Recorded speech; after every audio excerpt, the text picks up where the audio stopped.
Hello students, मैं अर्पिता शर्मा स्वागत करती हूँ आपका आज की क्लास में। बच्चों, हम पढ़ रहे थे क्लास 8 हनी ड्यू का 7 chapter a visit to Cambridge. बच्चों, पार्ट 2 में हमने इस चैप्टर को पूरा पढ़ लिया था। आज पार्ट 3 में यानी कि भाग 3 में हम क्या करेंगे, इसके सवाल और जवाब करेंगे। तो आइए जल्दी से शुरू करते हैं। पहला सवाल देखिए, which is the right sentence? सही वाक्य कौन सा है? वाक्य पढ़ते हैं। Cambridge was my metaphor for England to the writer. Writer के लिए जो कैम्ब्रिज था, वो जो कैम्ब्रिज का विश्वविद्यालय था, वो किसका रूपक था? इंग्लैंड का रूपक था।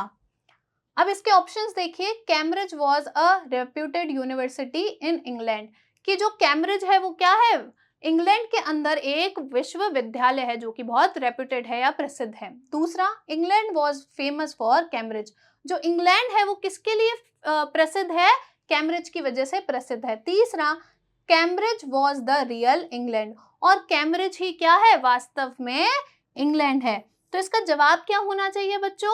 तो इसका जवाब होना चाहिए ऑप्शन 3, यानी कि कैम्ब्रिज ही क्या है? वास्तव में इंग्लैंड है। तो इसका जवाब क्या होगा? Option number 3। दूसरा देखिए, the writer phoned Stephen Hawking's house. जो राइटर थे, जो लेखक थे, उन्होंने स्टेफन हॉकिंग्स के घर पर फोन किया था। ऑप्शंस देखिए।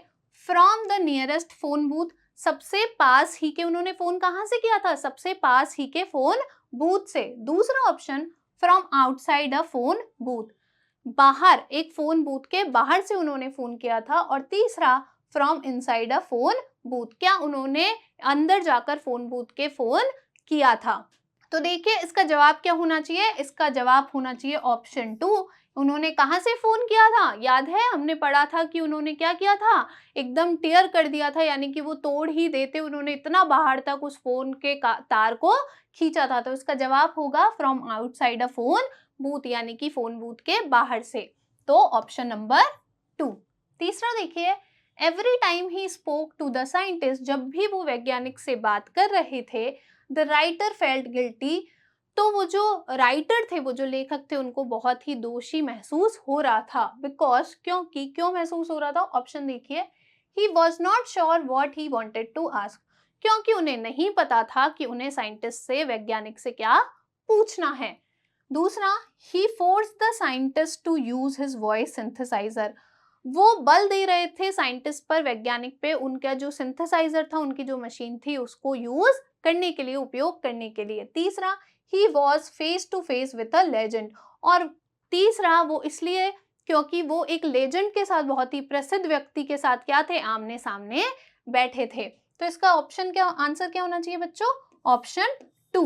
उन्हें क्यों दोषी महसूस हो रहा था? क्योंकि वो, उन्हें लग रहा था कि वो वैज्ञानिक को, स्टेफन हॉकिंग्स को परेशान कर रहे हैं, क्योंकि उन्हें क्या करना पड़ रहा है? बार बार अपनी मशीन का उपयोग करना पड़ रहा है। तो इसका ऑप्शन, आंसर होगा ऑप्शन 2। चौथा देखिए, I felt a huge relief, मुझे एक बहुत ही रिलीफ महसूस हुआ, राहत, in the possibilities of my body in the given context, the highlighted words refer to. ये जो हाईलाइटेड वर्ड्स हैं बच्चों, the I felt a huge relief in the possibilities of my body, कि मेरी शरीर में जो संभावनाएं हैं उनकी वजह से मुझे क्या हुआ? बहुत ही ज्यादा राहत महसूस हुई। ये किसके बारे में कहा गया है? पहला, shifting in the wheel chair and turning the wrist, वो जो व्हील चेयर थी उस पे शिफ्ट होते हुए, खिसकते हुए और अपनी रिस्ट को, कलाई को घुमाते हुए। दूसरा, स्टैंडिंग अप एंड वॉकिंग, उठकर चलते हुए। तीसरा, स्पीकिंग एंड राइटिंग, बोलते हुए और राइट करते हुए, लिखते हुए। तो दूसरा तो वैसे ही नहीं हो सकता। क्यों? क्योंकि वो चल नहीं सकते थे, वो खड़े भी नहीं हो सकते थे। तो इसका जवाब क्या होगा? ऑप्शन नंबर 1, कि अपने व्हील चेयर पर शिफ्ट होते हुए और अपनी कलाई को मोड़ते हुए। तो इसका ऑप्शन होगा option 1, shift in the wheel chair, turning the wrist, कलाई को घुमाते हुए। अब हम क्या करेंगे? अब हम वर्किंग विद द टेक्स्ट के क्वेश्चन आंसर करेंगे। पहला देखिए, did the prospect of meeting Stephen Hawking's make the writer nervous, ये जो विचार था स्टेफन हॉकिंग्स से मिलने का, इसने हमारे जो लेखक थे उनको बहुत ही नर्वस कर दिया था। इफ सो वाई, अगर ऐसा था तो क्यों? वो क्यों नर्वस हो गए थे इस विचार से कि वो स्टेफन हॉकिंग से मिलने वाले हैं? तो जवाब देखिए, यस, हाँ, the writer felt nervous because, वो नर्वस फील कर रहे थे क्योंकि Hawking was very renowned and brilliant astrophysicist, क्योंकि वो जो स्टीफन हॉकिंग्स थे वो क्या थे, वो बहुत ही महान और प्रसिद्ध क्या थे, खगोल शास्त्री थे।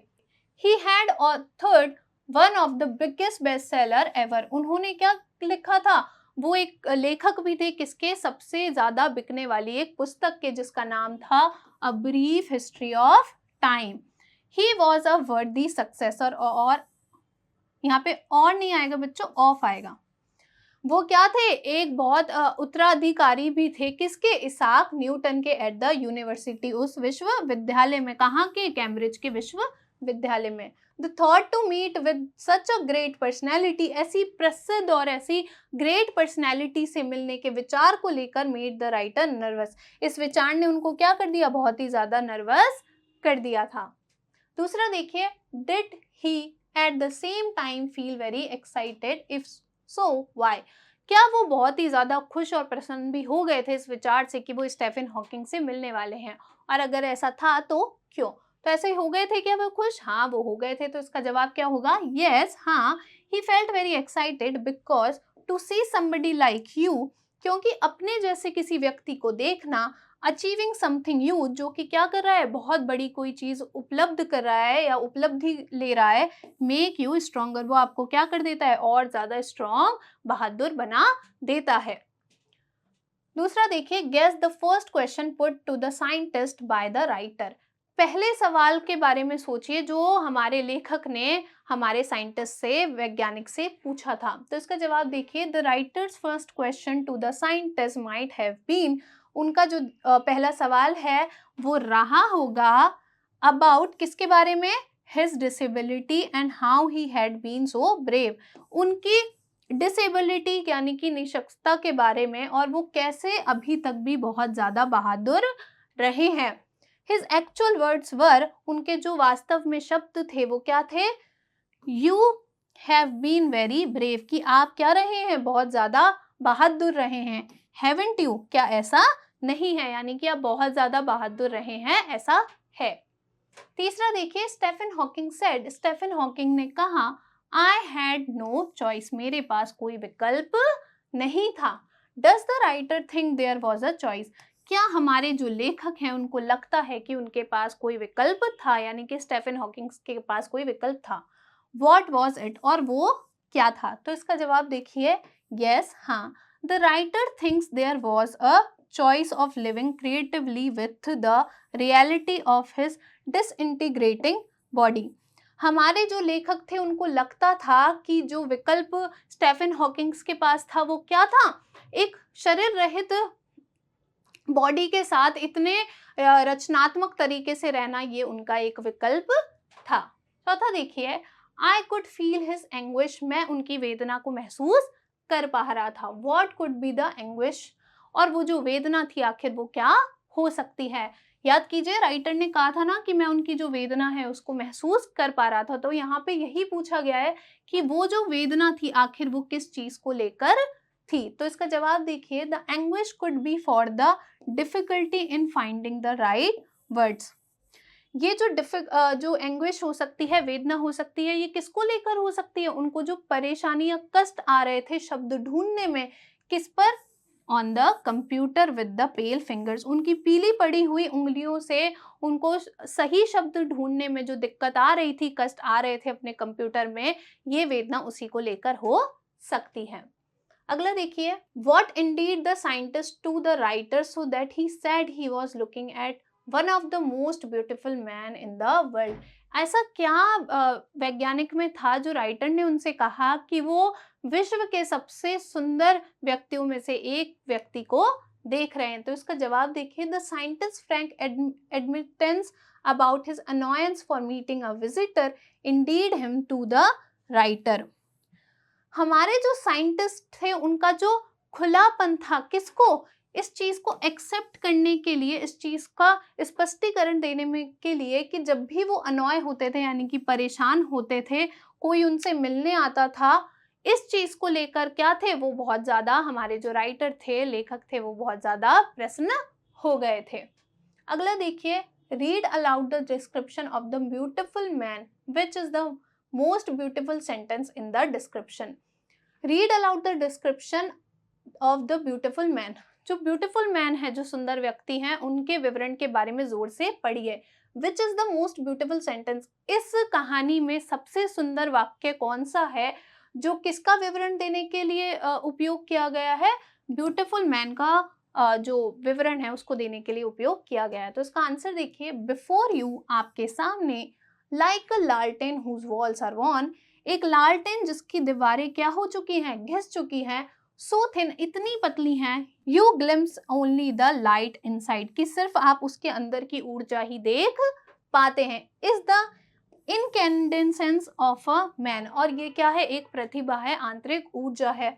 This is the most beautiful sentence, और यही क्या है, सबसे सुंदर वाक्य था इस कहानी में. सातवां देखिए, इफ द लालटेन is the man, what would its wall B.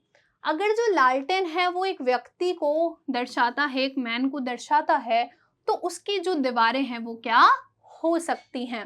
तो इसका जवाब देखिए, इफ द लालटेन इज द मैन, कि अगर लालटेन क्या है, एक व्यक्ति है, इट्स वॉल, उसकी दीवारें, would be refer to the structure of the body, तो ये किसके खंड को दर्शाती होंगी, ये बॉडी के, शरीर के खंड के बारे में होगा. यानी कि जो लालटेन है वो तो हो गया व्यक्ति, और उसका जो शरीर है वो हो गई वॉल्स, यानी कि दीवारें. दूसरा देखिए, what is the house with in the thin walls, उस पतली दीवारों के अंदर आखिर क्या है. तो इसका जवाब देखिए, द लाइट ऑफ लाइफ, एक ऊर्जा है, एक रोशनी है, किसका, जीवन की, is the house with in the thin walls, और यही उसके अंदर, उस पतली दीवारों के अंदर है. यानी कि उन पतली दीवारों के, उस लालटेन की पतली दीवारों के अंदर क्या है, एक ऊर्जा है, एक लाइट है, किसकी, एक जीवन की. तीसरा देखिए, what journal conclusion does the writer draw from his comparison. ये जो कंपैरिजन उन्होंने किया है लालटेन का और वॉल्स का, उससे वो क्या कंक्लूजन, क्या निष्कर्ष निकाल सकते हैं. तो इसका जवाब देखिए, द राइटर रियलाइज्ड, जो हमारे राइटर थे, लेखक थे, उन्होंने ये महसूस किया, that the soul of a man is what matters the most, कि एक व्यक्ति की जो आत्मा होती है बच्चों, वही सबसे ज्यादा क्या होती है, मैटर करती है या फिर महत्वपूर्ण होती है. The body is just an accessory, और बाकी जो उसकी बॉडी है, जो शरीर है, वो क्या है, एक आवरण है या फिर एक ज्वेलरी जैसा है. यानी कि आप अंदर से क्या होते हो, आप अंदर से व्यक्ति कैसे हो, यही क्या है, यही बहुत ज्यादा महत्वपूर्ण है. आप बाहर से भले ही कैसे भी दिखो, कैसे भी रह लो, ये सब इतना मैटर नहीं करता है. अगला देखिए, what is the scientist message for the disabled. Scientist क्या संदेश देना चाहते हैं निशक्त लोगों को. तो इसका जवाब देखिए, Stephen Hawking give a message, Stephen Hawking ने एक संदेश दिया for the disabled, that, disable लोगों को, कि the disabled should concentrate on what they are good at, कि उनको किस चीज पे ध्यान देना चाहिए, जिन चीजों के अंदर वो अच्छे हों उन चीजों पर कॉन्सेंट्रेट करना चाहिए, यानी कि ध्यान देना चाहिए. They should not set unnecessary foolish goal for themselves, for instance, उनको क्या नहीं करना चाहिए, अपने लिए कोई भी मूर्खतापूर्ण गोल, यानी कि कोई भी ऐसी चीज नहीं सोचनी चाहिए जो वो ना कर पाए. फॉर इंस्टेंस, उदाहरण के लिए, ही सेड, उन्होंने कहा, the disabled Olympics are a waste of time, कि ये जो निशक्त लोगों के लिए ओलंपिक्स होते हैं, ये क्या है, ये बिल्कुल पूर्णतः समय की बर्बादी है. अगला देखिए, why does the writer refer to the guitar incident. जो हमारे लेखक हैं वो क्यों उस घटना का, गिटार वाली घटना का जिक्र करते हैं. विच आइडिया डज इट सपोर्ट, और ये कौन से आइडिया को, कौन से विचार को सपोर्ट करता है. तो इसका जवाब देखिए, the writer refers to the guitar incident because, क्योंकि, he tried in which he was not good at, क्योंकि उन्होंने कोशिश की थी उस चीज के अंदर जिसके अंदर वो अच्छे नहीं थे.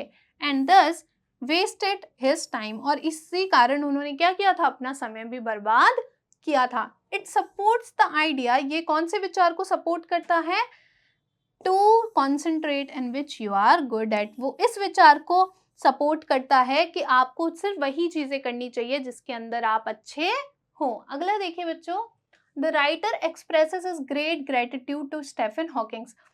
जो हमारे राइटर हैं, लेखक हैं, वो बहुत ही ग्रेटिट्यूड, यानी कि अपनापन या फिर थैंकफुलनेस दिखाते हैं साइंटिस्ट की तरफ, what is the gratitude for, ये जो ग्रेटिट्यूड है वो क्यों दिखाते हैं, तो इसका जवाब देखिए, the gratitude is for making the writer mentally stronger, क्योंकि ये जो साइंटिस्ट थे उन्होंने क्या किया था, हमारे लेखक को मानसिक तौर पे और स्ट्रॉन्ग बनाया था और मजबूत बनाया था, and inspiring to live creatively, और किस चीज के लिए प्रेरणा दी थी, और रचनात्मक तरीके से जीने के लिए प्रेरणा उन्हें दी थी। अब बच्चों यहाँ पे हमारा पार्ट 7 क्वेश्चन आंसर यानी कि सवाल और जवाब के साथ पूरी तरीके से खत्म हो चुका है। अब हम मिलेंगे नेक्स्ट वीडियो में चैप्टर 8 के लिए, तब तक थैंक यू।